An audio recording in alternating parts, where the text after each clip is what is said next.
chicken in Breton cider. So you will need obviously the chicken.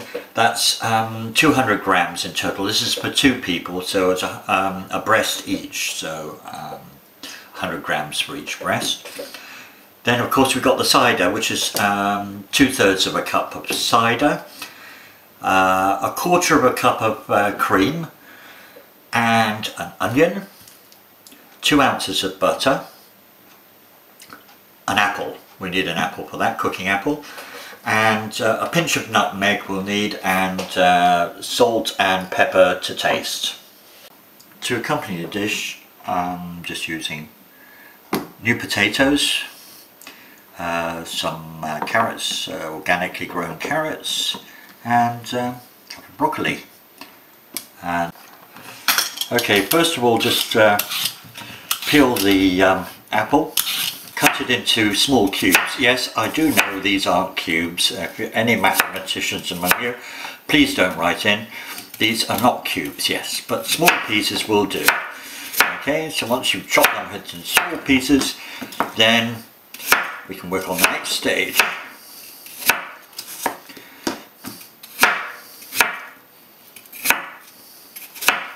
There we are. Okay, so those can be put by for a moment, and then we can work on the onion. I surely shouldn't have to show you how to peel an onion. I'm sure everybody could do this quite easily, so in a sense it's a waste of film. So I'll move a stage on, and I'll show you what to do. Well, I'm here now anyway. Okay, so I take the inner side out because this little bit here is quite bitter actually, so that's why I removed that. Out of shallots and onions, that's the only reason I do that. Okay, cut it into fine strips. Mind your fingers. Okay.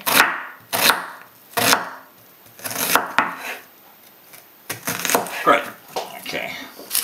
So you can actually crunch that up so it's nice small pieces. And that's fine. Now if you're crying right now, then you probably need to take a break and wipe your eyes, okay? Now the next stage, just take a couple of tablespoons of butter, and heat that on the top. I'll just move over there, and you can see it heating up gradually there on the top, and then we're going to add the onions and the apple there. So I think the apple takes longer than the onions, I should imagine. So I shall wait for that butter to heat up, and then you will see I will add the apple, and then I will add the onions, and just cook them very slowly on a medium heat for about 5 to 10 minutes. You can decide when they get brown. Okay. Now that the butter is melted, be careful not to burn it. Don't let it go brown, and we'll just add the apple first of all, and pour that in there. Well, in you go. That's it. And cook that slowly for a while. A couple of minutes will do. And while we're here, we'll put on the oven and set that to the fan, and then probably about 150. So that's all heating up, ready to put in the casserole. So some nice casserole dish here. So that's perfect for the job. Okay. So we'll let those apples sizzle away for a while, and then we'll add the onions to that once that's done. So that's been sizzling away for a while, and the next thing is to add the onions. That's it. And just stir that, give it a bit of a stir around, make sure it's all soaked up, and just allow that to go brown. Slightly brown, not too brown. We don't want it burnt. And we'll be back in a minute. So that's nicely sizzled up there, and it's a nice golden colour. So we just put that aside, chicken breasts there, and we take those over to the butter. It's nearly done there. And just swirl that around a bit there, so that's nice. So this is a wok, which is actually Chinese really, but however I know we're doing French cooking, but we have to make a compromise a little bit. So nicely brown those chicken breasts, but remember they're going in the casserole over there, and that will go in the oven, so not too worried about cooking them all the way through here, because they'll cook perfectly well in the casserole. We've got the chicken browned on one side, and I've turned them over, browned it on the other side. That looks pretty good to me. Just getting the outside nice and brown. There we are. Okay, so the next stage is to add that to the casserole. Nice French casserole there. Take the chicken there and lay that in the bottom of the casserole. As simple as that. If you like a bit of butter, you can do. There we are. And then we add that onion and apple that we cooked earlier.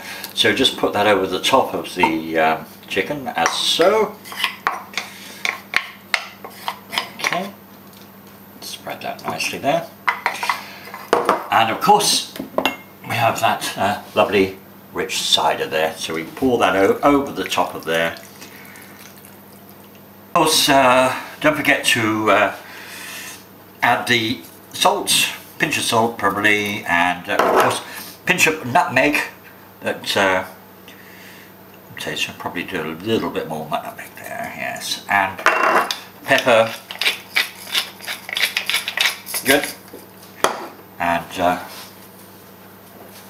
just give that a little stir to make sure it's all in there. Lovely. Okay, that should do fine.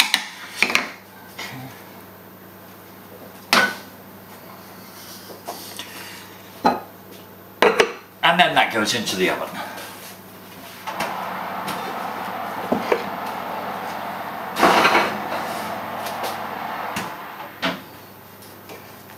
And that's set at 150, and probably leave it for 30 to 40 minutes until that's reduced down to about a quarter of the amount. So the cider needs to reduce down in the oven. I have to show you how to boil potatoes. It's quite simple. These are new potatoes that have been from the fields, and they've been scrubbed clean by me. It took me ages to scrub them clean, and so I add a little bit of salt to help it, and the kettle has already been boiled up to make life a bit easier, so I'll leave those onto the side. So we'll have boiled potatoes for this. So what I do there, I've washed the carrots and I've rinsed through the broccoli. So what I like to do is actually roast these in the oven, but before I do, it's a good idea to blanch them. So what I'll do, I'll just take the heads off those, because we don't want to eat the green bits, do we really? So chop those heads off, just like Mary Queen of Scots. She just had a very quick, and she had red hair as well. Orange, not quite carrot hair, I think. It was quite bright red at the time. Of course, she cut it all off when she was executed, but anyway. Okay, so split those down the middle to help them cook properly, and I'll just chop the tails off a little bit. It's nice to keep tails on, but just keeps them nice and clean then. I'll divide them up a bit so they're split. Yeah, that's it.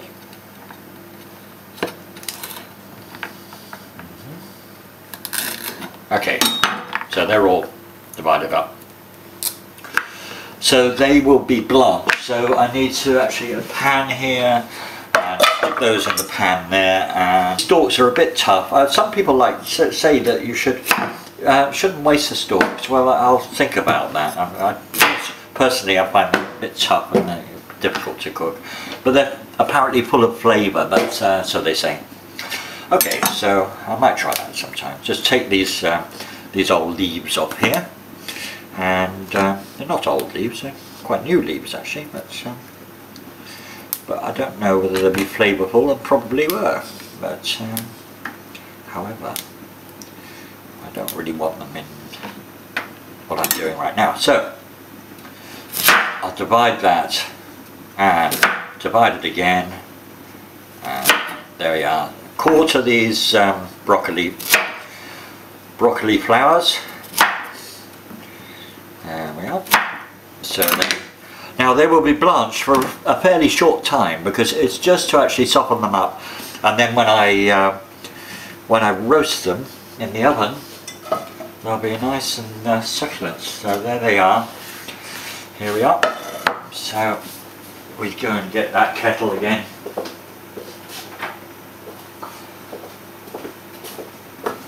Which I haven't filled up again, so I will do that. So I'll stick that on the top. Okay, time for a clean up. So clean up as I go. Obsessively tidy person I am, so everybody has to grin and bear it.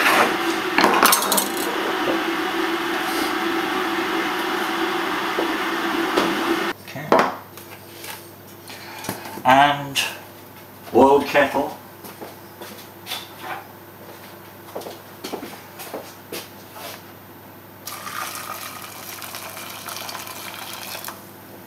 Just to cover. Stick it on the hob. I'll blanch those for a little bit longer than the broccoli because they're tougher root vegetables there. Now we're taking those bits of broccoli, okay, and what I'm going to do is put them in a dish here, and as you can see they're not too tough, they're softened up nicely there. You can just test with a knife and see that's going to be fine. So I've arranged those in a pan here. Okay. I don't like to add too much seasoning to vegetables because I like the pure flavour. So I'll just put a pinch of salt there. That's enough really, and a little bit of pepper, not too much.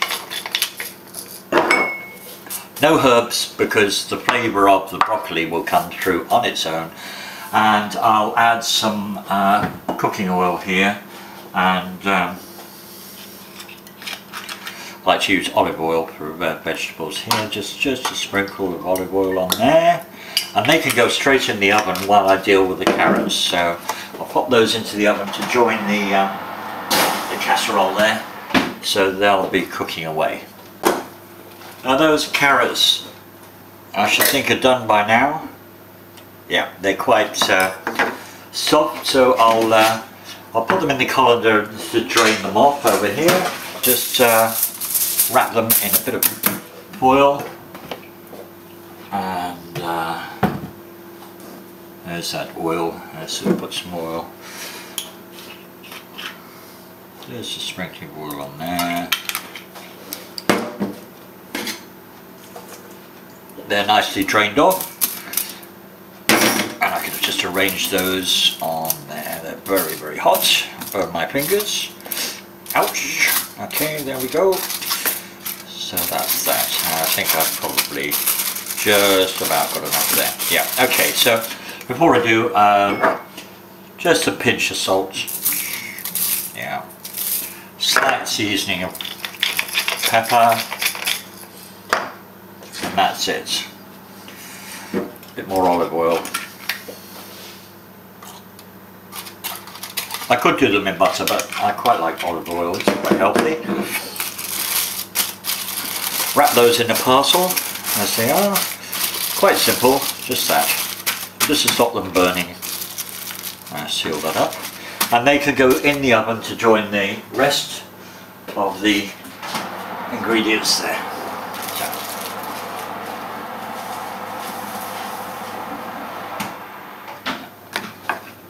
While I'm at it, I'll check to see if how well the chicken and cider is doing. So, as I said before, it needs to reduce down to about a quarter of when I started. So, time to check it. So a lot of crashing and banging, sorry about that, but have to bear with it. Okay. Now let's have a look at that.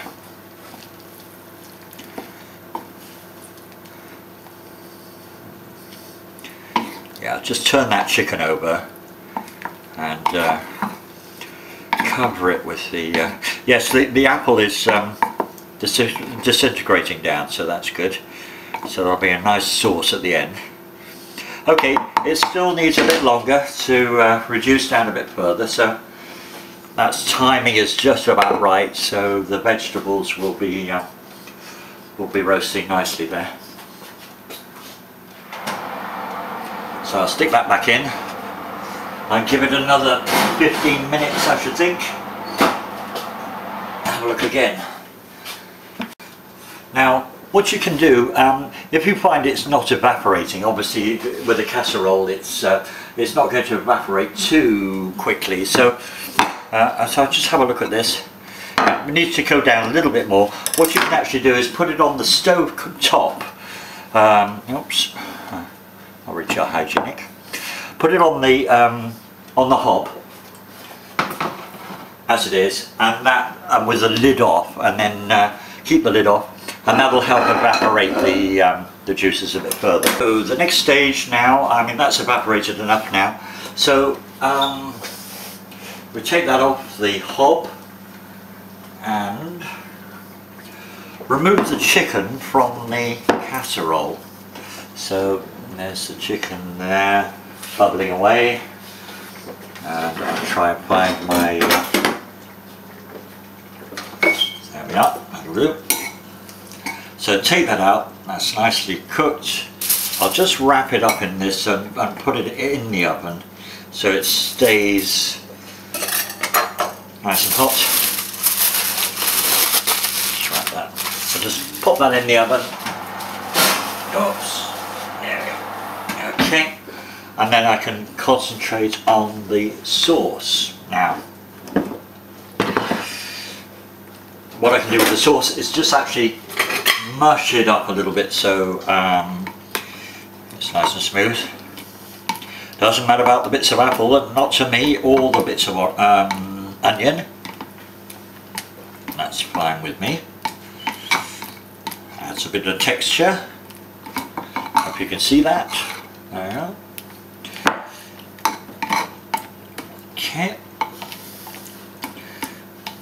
Now we can add the cream to this and place it on the hob.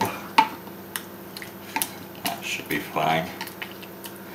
So that's the cider, apple and onion that have been mellowed away inside the oven with the chicken. I've taken the chicken out, I've put the chicken separately in the oven, and always have hot plates, so I'll turn the oven off because that can stay warm in there, but I can then just warm those plates up nicely in there. It's quite hot in there. Now to add the cream. There we are. So you pour that, add that to the sauce there. If you want it to thicken up, you can use some flour, just plain bread flour would be fine. It doesn't look like it needs thickening up at all here. Don't think so. Maybe slightly. So I'll just get some flour.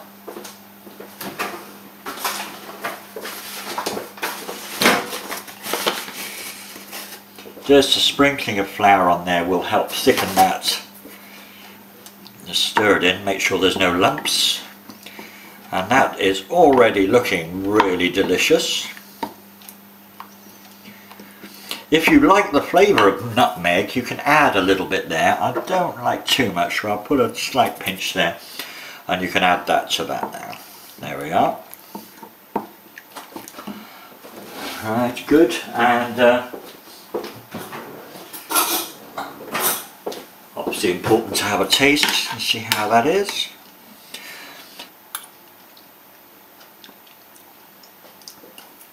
I can't think if if there's anything I can do more than that, I think that's just right, fine as it is. I'll just put that on the hob so it's keeping nice and warm while I get everything prepped up. So move all this out of the way. Another slop of cider, which is going down very well. We have it all presented up and ready to be eaten, so I'm looking forward to that. And the recipe I'll put online as well. Bye for now.